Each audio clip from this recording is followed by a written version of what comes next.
celui pour lequel nous voulons réitérer, nous voulons exprimer notre préférence avant tout. Nous avons répondu à son appel, que ce soit moi comme le curé, comme vous aussi, et que cet appel du Christ retentisse encore plus fort en nous, appelle à le suivre et à prendre notre droit à sa suite.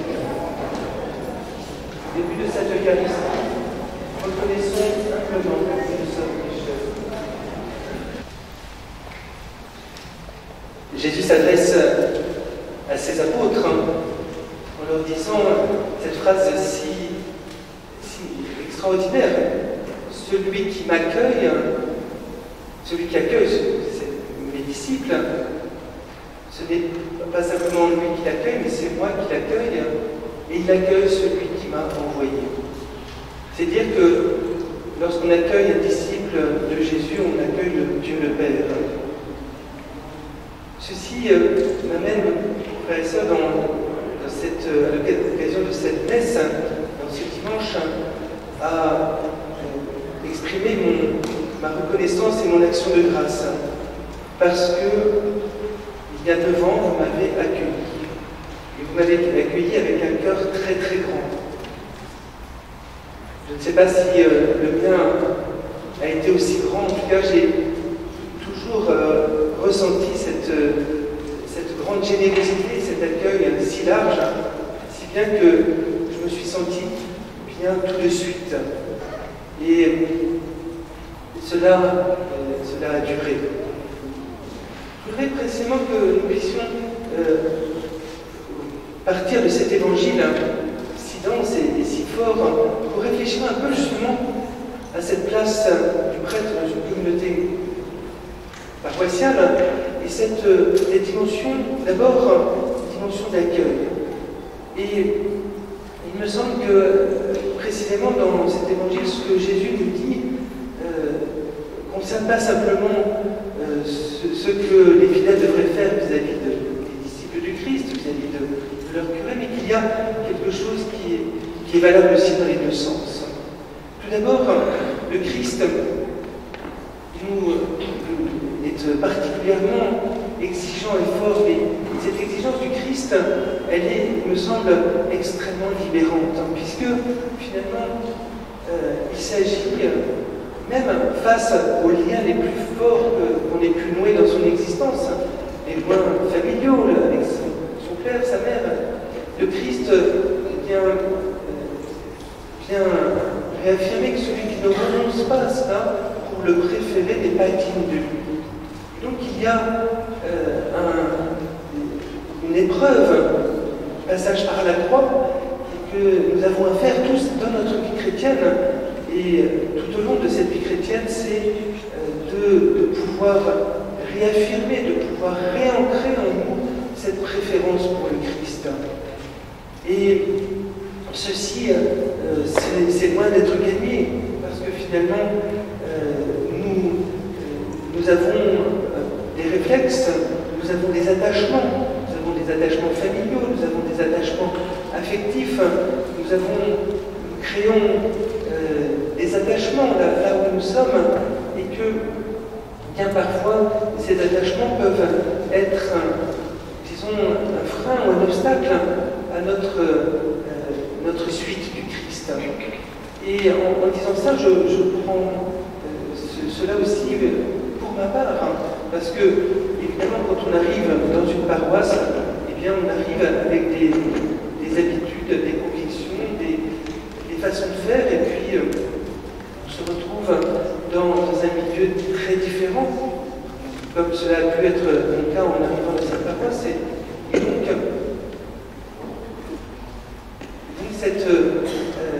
cette préférence pour le Christ, eh bien, elle a parfois du mal à s'effacer devant des façons de faire, devant des habitudes, et puis aussi des différences culturelles. Ici, en arrivant à Sainte-Claire, la différence n'était pas si considérable que cela, mais je dirais tout au long de ces 9 années, j'ai le sentiment de ne pas arriver à comprendre une partie de la culture africaine, en particulier concernant les repas, concernant les fêtes.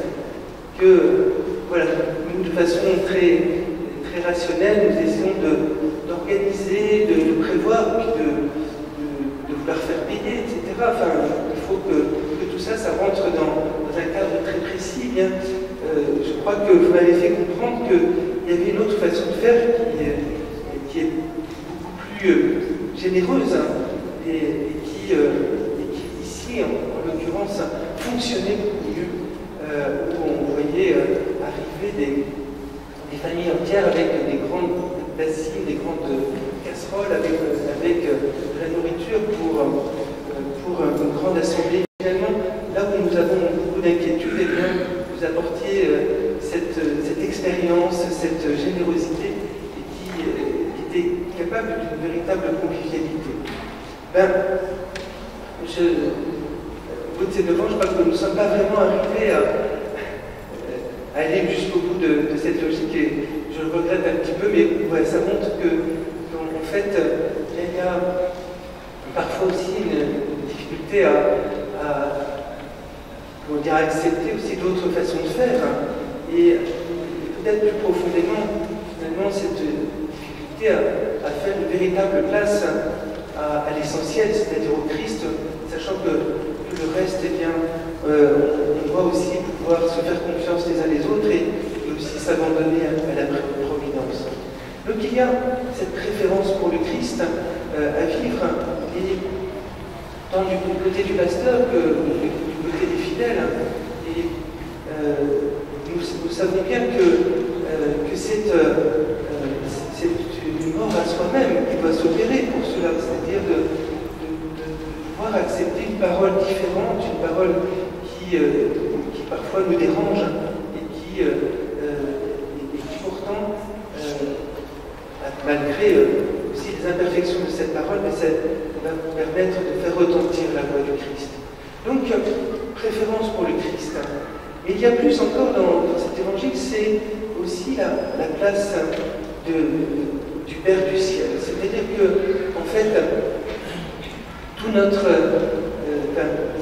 ce qui est au cœur de notre vie chrétienne, de notre vie paroissiale, c'est précisément par le Christ dans l'esprit de pouvoir aller vers le Père et de pouvoir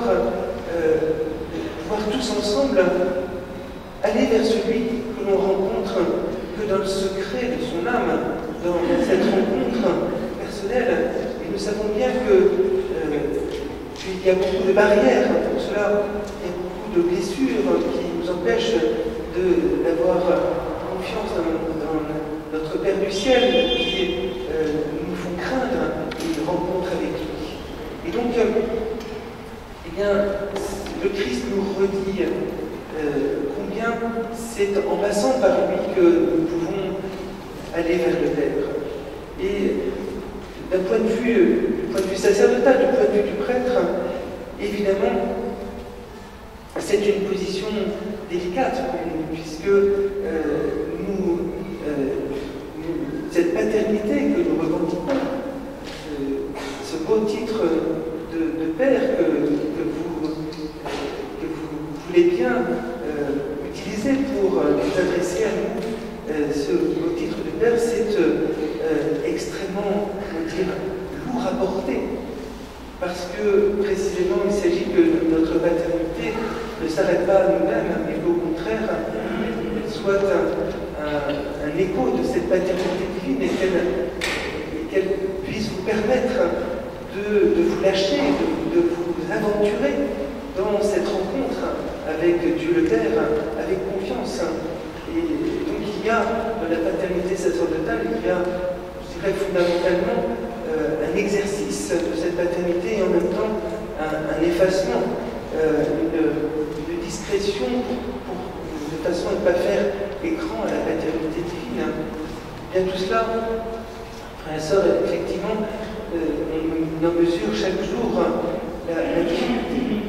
Elle est aussi peut-être un peu aussi en Saint-Savers, et je remercie aussi les paroissiens, parce que c'est vrai que ces derniers mois ont été aussi une façon de revenir un peu sur ma façon d'exercer mon ministère, et c'est vrai que vous m'avez aidé à me rendre compte que parfois aussi je pouvais peut-être ne pas exercer pleinement cette paternité, peut-être par discrétion ou fausse humilité, ou peut-être par volonté d'essayer de construire un consensus. Mais c'est vrai que la dimension de la paternité est importante parce qu'elle exprime aussi une mission qui est confiée au curé, qui est une mission de gouvernement. Cette paternité, donc, du point de vue du prêtre, mais aussi cette paternité, effectivement, à accueillir de votre côté, cette paternité divine. Et il est bien vrai que la ferveur, la force de l'Évangile, l'annonce de cette bienveillance du Père qui nous est transmise par l'Écriture, par l'Évangile, eh bien, nous ne l'entendons pas toujours. Que finalement, nous nous arrêtons sur des détails, nous arrêtons sur des petites questions de fonctionnement ou de rivalité, et que, en fait, cette voix du Père qui nous vient par son Église, par la proclamation de la parole de Dieu, et que cette voix du Père, elle ne retentit pas toujours avec la même force, parce que nous n'avons pas toujours cette écoute du cœur. J'aime beaucoup pouvoir commenter cette prière que les Juifs disent tous les jours, le schéma d'Israël. Écoute Israël, le Seigneur notre Dieu. Oui, si nous voulons entendre la voix du Père, il nous faut cette écoute intérieure, cette obéissance du cœur pour pouvoir l'entendre. Alors, oui, frères et sœurs, vous m'avez accueilli et j'ai essayé de vous accueillir. Cet accueil s'est fait avec parfois des épreuves, mais vraiment je rends grâce aujourd'hui pour cet accueil mutuel. Il me semble aussi que cet évangile que nous venons d'entendre nous invite aussi à revenir sur finalement à quoi ça sert un curé. Parce que, vous voyez, il y a 3 missions qui sont confiées à un curé de paroisse. Il y a une mission dans le désordre, une mission de sanctification, c'est-à-dire c'est le cœur de la vie d'une paroisse, c'est l'Eucharistie dominicale, le centre et le sommet de la vie chrétienne. Il y a une mission, puis il y a aussi toute la prière qui va autour dans la vie de l'Église, il y a une mission d'enseignement et puis une mission de gouvernement. Mais je ne vais pas reprendre ces 3 points, mais peut-être insister sur un élément qui est mis en valeur par le Christ dans cet évangile. Il me semble qu'au cœur de la vie du prêtre, c'est ce que le Seigneur nous demande, ce que le Seigneur demande à un curé, c'est de pouvoir renoncer à sa propre vie pour pouvoir donner la vie du Christ. C'est finalement de vivre cette croix du Christ qu'il y a à porter en renonçant à sa propre vie. Parce que finalement, ce que le Christ nous dit dans cet évangile, c'est une consigne, c'est ce qu'il nous demande à nous tous, prêtres et laïcs, à chacun d'entre nous de prendre notre suite du Christ et d'accepter d'entrer dans ce véritable renoncement à son ego, à son moi, à renonciation à soi-même pour pouvoir vraiment être au service et à l'écoute du Christ. En fait, Jésus utilise aussi cette autre façon de voir en parlant de perdre sa vie pour pouvoir la recevoir. Parce que notre vie, nous ne la possédons pas en nous-mêmes, mais nous la recevons du Christ, nous la recevons de Dieu. Et c'est cette vie-là qui est magnifique. Mais pour pouvoir la recevoir, il faut encore accepter de lâcher prise, de ne pas s'accrocher à sa propre vie. Eh bien, il me semble que au cœur de ce que le curé doit vivre, de pouvoir incarner dans sa propre vie ce renoncement à sa propre vie pour se mettre au service de ses frères. Et ceci se fait d'abord et avant tout dans l'Eucharistie, où c'est le Christ qui s'offre au Père et qui nous entraîne dans cette offrande. Et bien, voilà, chaque jour, en célébrant l'Eucharistie, c'est quelque chose que j'essaie d'expérimenter, de vivre avec le Christ, afin que la vie du Christ, la vie de Dieu puisse se communiquer dans cette Eucharistie. C'est aussi à travers l'enseignement que nous essayons de vous conduire dans cette direction. Mais bien sûr, c'est aussi par notre propre vie, notre propre façon de vivre notre sacerdoce que nous sommes appelés à vivre de cette vie du Christ qui passe par notre corps. Et ça, évidemment, c'est ce qu'il y a de plus difficile, c'est ce qu'il y a de plus exigeant, et c'est là où, je dirais, le regard acéré des paroissiens nous aide parfois, même souvent, en étant aussi, nous mettant devant nos contradictions et notre manque de logique.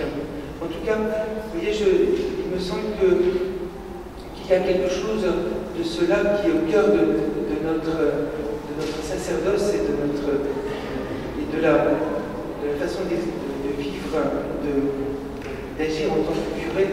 C'est finalement, si nous nous écartons de cela, je crois que en fait, nous risquons d'entrer dans un fonctionnement paroissial où on pourra peut-être montrer tout son dynamisme et son esprit d'initiative, mais finalement, où l'essentiel ne sera pas vécu dans cette vie qui ne vient pas de nos propres activités, qui ne vient pas de notre propre qualité, mais qui vient foncièrement du Christ qui seul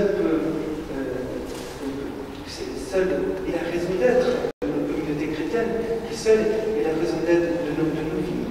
Ainsi, j'ai eu la grâce, et j'en parlerai un petit peu tout à l'heure, si j'ai eu la grâce de pouvoir assister à plusieurs conversions, et j'en rends grâce tout particulièrement dans ce quartier, eh bien, c'est, je crois, parce que ces personnes ont rencontré le Christ à travers notre paroisse. Et ça, il n'y a pas de joie plus grande que cela, c'est de voir que ce n'est pas simplement par séduction, mais c'est vraiment par une rencontre avec le Christ que tout cela a pu se réaliser pour ces personnes. Donc, voilà, il y a quelque chose du Christ tête qui se joue dans nos communautés chrétiennes et qui passe par le prêtre. Je ne voudrais pas que tout ceci nous fasse, comment dire, ignorer la place et le rôle des laïcs, plus particulièrement dans une paroisse.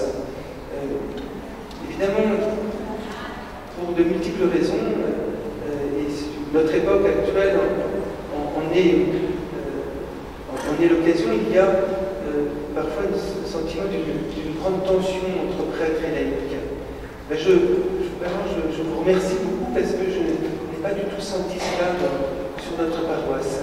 Parce que je crois que, effectivement, cette tension, elle est contre-productive, elle force à nous battre pour défendre son précaré, alors que, en fait, nous sommes tous là pour l'annonce de l'Évangile, nous sommes tous là pour nous mettre au service du Christ.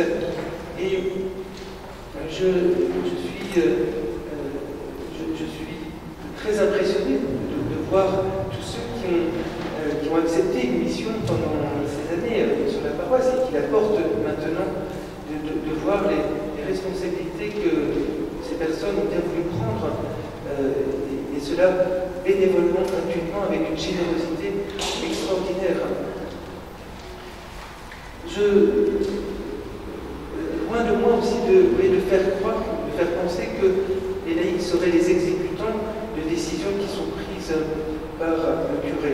En fait, je dirais même, peut-être que j'ai parfois un peu souffert de sentir qu'il y avait beaucoup de déférence envers le prêtre, le curé, et peut-être parfois pas suffisamment d'initiative de votre part.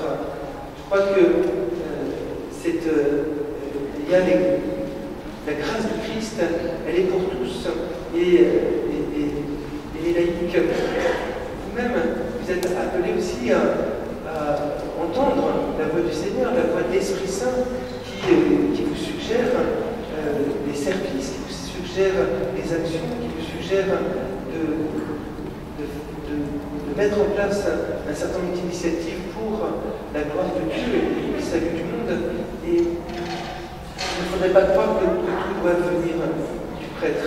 Alors, excusez-moi, pardonnez-moi si j'ai parfois pas su entendre ce que vous me suggériez. En tout cas, je crois énormément que c'est un signe d'une vraie vitalité, d'une bonne et d'une vitalité d'une communauté chrétienne, dans cette capacité de la communauté chrétienne à ce que les laïcs prennent toute leur place. Il y a une place qui est de participer au gouvernement, aussi même à l'enseignement, à l'annonce de l'Évangile et aussi à la sanctification. Alors, voilà, c'était trop long, je vais m'arrêter là maintenant, mais dans cette gratitude, cette action de grâce et cette reconnaissance de ce que j'ai pu voir à l'œuvre dans cette paroisse, cette œuvre du Christ, cette œuvre aussi de l'Esprit Saint, et nous avons eu la grâce de pouvoir voir la naissance d'un groupe charismatique sur la paroisse, cette grâce aussi de l'œuvre du Père, cette œuvre cachée et mystérieuse dans le cœur de chacun, bien que nous puissions avancer toujours plus dans ce sens en acceptant de prendre notre croix à la suite du Christ. Amen.